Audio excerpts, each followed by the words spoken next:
Yo, what's up mga kaibigan? Nalina tayo magkwentuhan. Ang former number 1 pick Ben Simmons ay wala pa din team ngayon sa NBA. Isang buwan na lang nga at umpisa na ng NBA training camp at hanggang ngayon ay nananatili siyang free agent. Obviously ay bumagsak na ang kanyang laro. Ang noon na inaasahan bilang susunod na LeBron James at mag-average ng triple-double sa isang season, ngayon nga ay hirap na makagawa ng 5 points, 5 rebounds, and 5 assists sa isang game. At maniwala man kayo o hindi, ang pinakamahirap para sa kanya dyan na maabot ay ang 5 points. Mas kaya niya pang gumawa ng 5 assists kaysa 5 points mga kaibigan. Hindi dahil sa nahihirapan siyang tumira o malibre, bagkus takot lang nga siyang tumira. Tila ba naglalaro siya minsan na hindi tumitingin sa basket.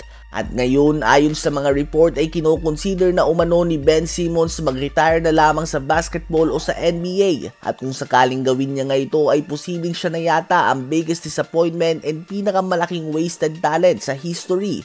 Dahil siya nga ay sumuko lang talaga at may all-star potential naman sana siya. Hindi naman siya nagtamo ng sobrang lala na injury, bagkus mental health problems na nga ang hinarap niya matapos siyang gawin ang pasa na ito.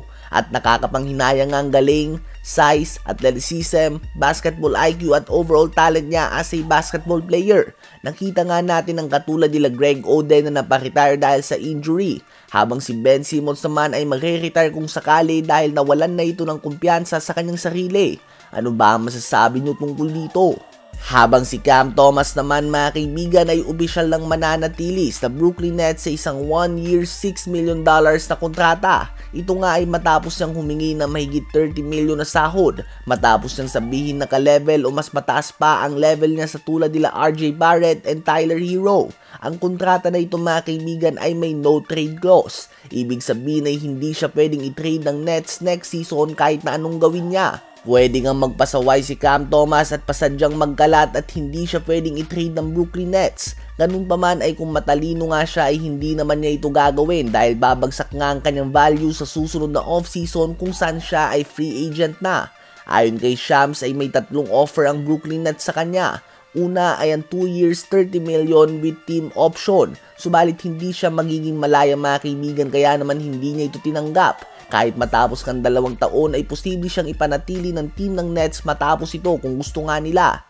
Sunod ay ang 1-year $9 million deal without trade clause. At panghuli ay ang deal na tinanggap niya, ang $6 million sa 1 taon at may no trade clause. Plano niya nga pumasok sa free agency next off-season kung saan may 10 team na malaki ang cap space. Isang bagay nga ang tiyak at yan ay ayaw na niyang maglaro para sa Brooklyn Nets. Ginagawa niya lang ito ngayon dahil may kontrata pa siya dito at ginagawa niya ang kanyang trabaho bilang professional. Ano ba masasabi niyo tungkol dito?